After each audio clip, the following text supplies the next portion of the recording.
पुण्याच्या एका शांत सोसायटीत पूनम आणि संदीप यांचा छोटासा पण प्रेमाने भरलेला संसार होता.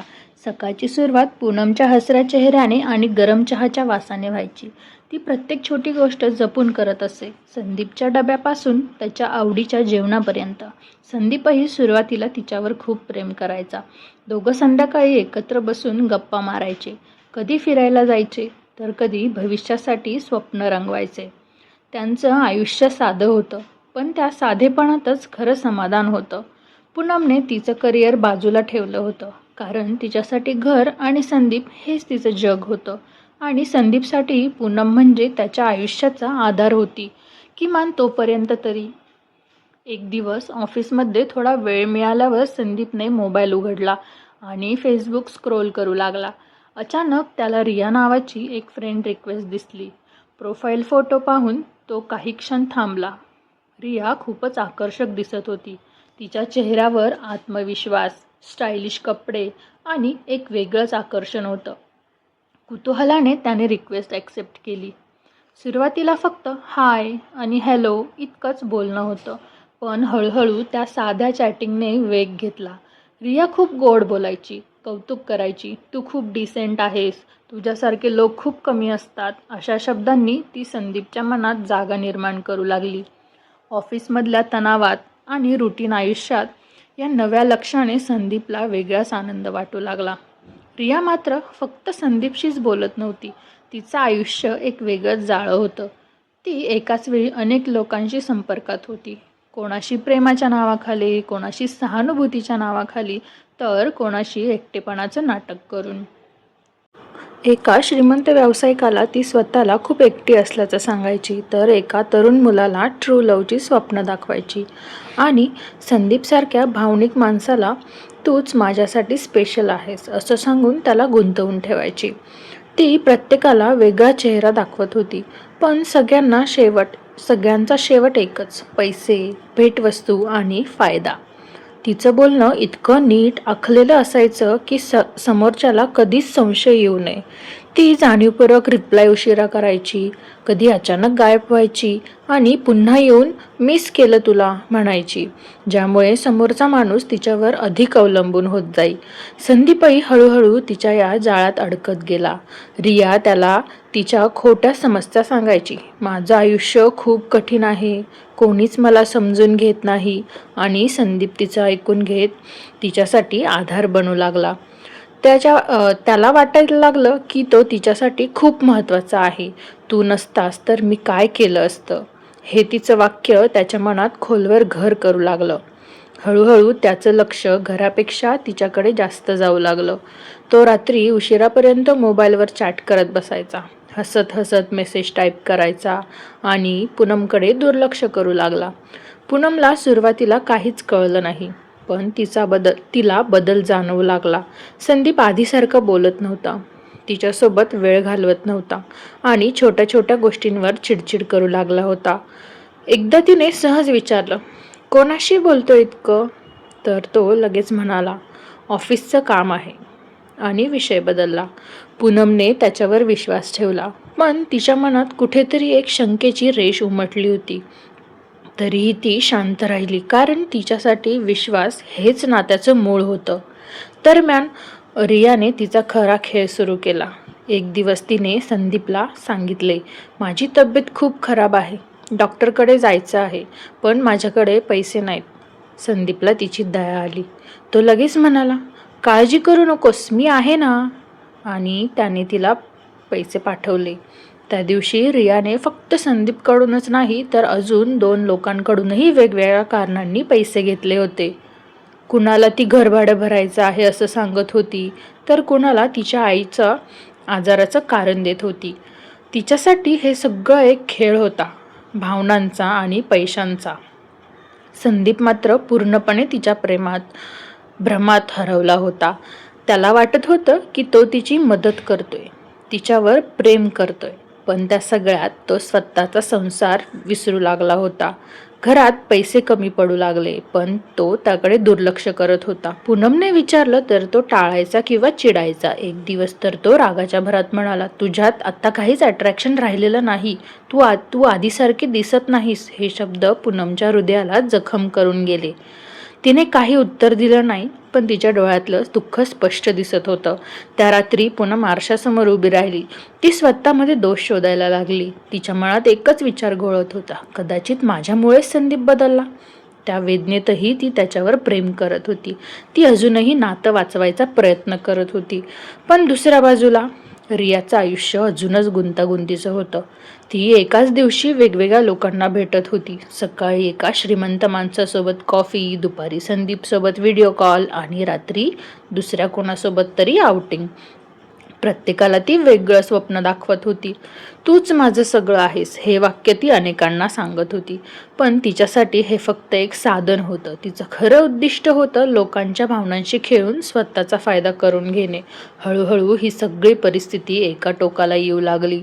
एका रात्री संदीप बाथरूममध्ये असताना त्याच्या मोबाईल टेबलवर पडलेला होता. अचानक एक मेसेज नोटिफिकेशन आलं. पूनमने नकळत मोबाईलकडे पाहिलं. स्क्रीनवर लिहिलेलं होतं, मिस यू जान, उद्या भेटूया, रिया. पूनमचा हात थरथरला. तिच्या डोळ्यासमोर सगळं अंधारलं. त्या एका मेसेजने तिच्या आयुष्याचा पाया हलवला होता.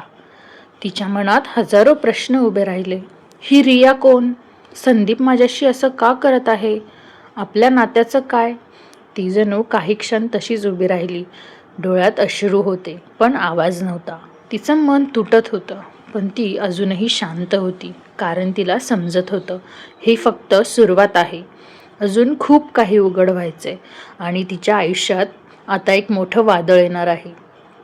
त्या रात्रीचा तो मेसेज पाहिल्यानंतर पूनमच्या आयुष्यात सगळंच बदललं. ती बाहेरून शांत उभी होती, पण आतून पूर्णपणे तुटली होती. तिच्या डोळ्यांसमोर सतत तेच शब्द फिरत होते, मिस यू जान. संदीप बाथरूममधून बाहेर आला तेव्हा तिने पटकन स्वतःला सावरलं. जणू काही तिला माहितीच नाही. ती त्या क्षणी काही बोलली असती तर कदाचित सगळं फुटलं असतं. पण तिने शांत राहण्याचा निर्णय घेतला. तिच्या मनात एकच विचार आला होता, सत्य पूर्णपणे समजून घ्यायचं आणि मगच काही निर्णय घ्यायचा. पुढचे काही दिवस पूनम संदीपकडे बारकाईने लक्ष ठेवू लागली. संदीपचं वागणं दिवसेंदिवस बदलत चाललं होतं. तो सतत मोबाईलमध्ये गुंतलेला असायचा. चेहऱ्यावर कधी हसू तर कधी चिंता दिसायची. तो घरात असला तर मनाने कुठेतरी दुसरीकडेच असायचा. पूनम जेवण वाढत असे, बोलण्याचा प्रयत्न करत असे, पण तो 2 शब्दात उत्तर देऊन मोबाईलकडे पुन्हा वळायचा. त्या शांततेत पूनमचं मन मात्र हजारो प्रश्नांनी भरले गेलं होतं. दरम्यान संदीप आणि रियाचं नातं आणखी गडद होत होतं, किमान संदीपच्या दृष्टीने. रियाचं बोलणं अजूनच गोड, अजूनच भावनिक होत चाललं होतं. ती अचानक आय लव्ह यू म्हणायची, तर कधी तुझ्याशिवाय माझं कोणीच नाही असं सांगायची. पण हे सगळं तिच्या प्लॅनचा भाग होता. ती संदीपला इतकं इमोशनली अटॅच करून ठेवत होती की तो तिच्याशिवाय काही विचारच करू शकत नव्हता.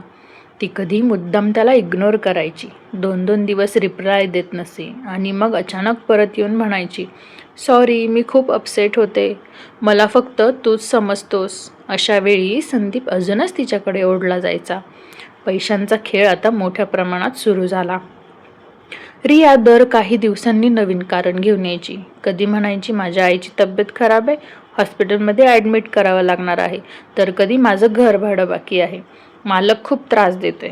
संदीप प्रत्येक वेळी तिच्यावर विश्वास ठेवत होता. तो स्वतःच्या सेव्हिंग्जमधून पैसे काढत होता, कधी मित्रांकडून उधार घेत होता, पण रियाला नाही म्हणत नव्हता.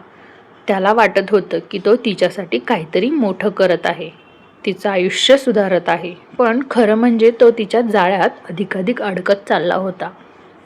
रिया मात्र एकाच वेळी अनेक लोकांशी हाच खेळ खेळत होती. एका दिवशी ती सकाळी एका बिझनेसमॅनकडून मोठी रक्कम घ्यायची, तर दुपारी संदीपला व्हिडिओ कॉल करून माझं सगळं तुझ्यावरच अवलंबून आहे असं सांगून आणि रात्री तिसऱ्या व्यक्तीसोबत फिरायला जायची. तिच्या चेहऱ्यावरचे हावभाव, तिचं बोलणं सगळं इतकं कन्व्हिन्सिंग असायचं की समोरच्याला कधीच तिच्या खोटेपणाचा अंदाज येत नव्हता. ती प्रत्येकाला वाटू देत होती की मीच तिच्यासाठी खास आहे. त्याच भ्रमात सगळे लोक तिच्यावर पैसे आणि भावना खर्च करत होते. संदीप आता पूर्णपणे या मायाजाळात हरवला होता. त्याच्यासाठी रिया म्हणजे प्रेम, आकर्षण आणि एक नवीन आयुष्य बनली होती.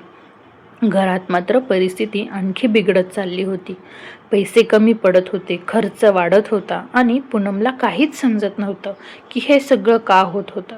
ती संदीपला विचारायची, आपण ठीक आहोत ना, तुला काही त्रास आहे का? पण प्रत्येक वेळी संदीप चिडचिड करून विषय संपवायचा. कधी तो म्हणायचा, तू खूप प्रश्न विचारतेस, मला थोडा स्पेस दे. तर कधी सरळ तिच्यावरती राग काढून मोकळा व्हायचा.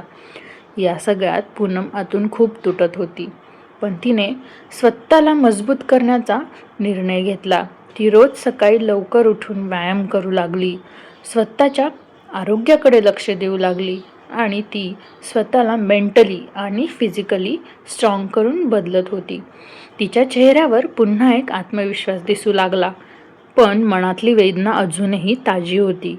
ती अजूनही संदीपवर प्रेम करत होती, पण आता त्या प्रेमात शंका आणि वेदना मिसळली होती. एक दिवस पूनमने ठरवलं की आता थेट संदीपशी बोलायचं. रात्री दोघं एकत्र बसले असताना तिने शांतपणे विचारलं, आपल्या नात्यात काही बदल झालाय का? तुला मी आवडत नाही का आता? तिचा आवाज थरथरत होता, पण ती स्वतःला सावरत होती. संदीप काही क्षण शांत राहिला आणि मग चिडून म्हणाला, तू का नेहमी असले प्रश्न विचारतेस? काही प्रॉब्लेम नाही, फक्त मला कामाचं टेन्शन आहे. आणि तो उठून निघून गेला. त्या उत्तराने पूनमचं मन अजूनच तुटलं, कारण तिला जाणवलं की तो आता सत्य लपवत आहे. दरम्यान रियाने तिचं मायाजाल अजून घट्ट केलं. तिने संदीपला भेटायला बोलवलं. मला तुला प्रत्यक्ष भेटायचं आहे, खूप मिस करते तुला, असं म्हणत तिने त्याला इमोशनली प्रेशराईज केलं. संदीप तिच्यासाठी काहीही करायला तयार होता.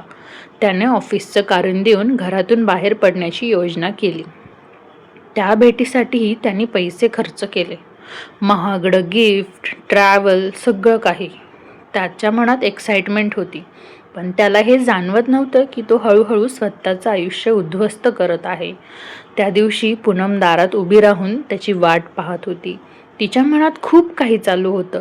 तिला सगळं समजत होतं, पण ती अजूनही शांत होती. तिच्या डोळ्यात अश्रू होते, पण त्या अश्रूंमध्ये आता एक वेगळीच ताकद होती. ती आता फक्त दुःखी बायको नव्हती, तर एक अशी स्त्री बनली होती जी सत्याला सामोरी जायला तयार होती. संदीप आणि रियाची भेट झाली, पण ती भेटही रियासाठी फक्त एक व्यवहार होता. तिने त्याच्याशी गोड बोलून त्याला जवळ करून पुन्हा काही पैसे घेतले आणि पुढच्या दिवसापासून त्याच्याकडे दुर्लक्ष करायला लागली. संदीप खूप कन्फ्यूज झाला, बेचैन झाला, पण तो अजूनही तिच्या प्रेमाच्या भ्रमात अडकलेला होता. आता या मायाजालाचा ताण दोघांच्या आयुष्यात स्पष्ट दिसू लागला होता. एकीकडे संदीप पूर्णपणे हरवलेला आणि दुसरीकडे पूनम हळूहळू स्वतःला सावरत सत्याचा सामना करण्यासाठी तयार होत होती. आणि या सगळ्यात एक गोष्ट स्पष्ट होत होती, हे नातं आता एका मोठ्या वळणावर येऊन उभं राहिलं होतं, जिथून परत जाणं सोपं नव्हतं आणि पुढे काय होणार याची चाहूल दोघांनाही लागली होती. पण सत्य अजून पूर्णपणे समोर यायचं होतं. तर पूनम आणि संदीपचं सत्य काय आहे हे जाणून घ्यायचं असेल तर पुढचा भाग नक्की बघा. कथा आवडल्यास कथेला लाईक, चॅनलला सबस्क्राईब करायला विसरू नका. धन्यवाद.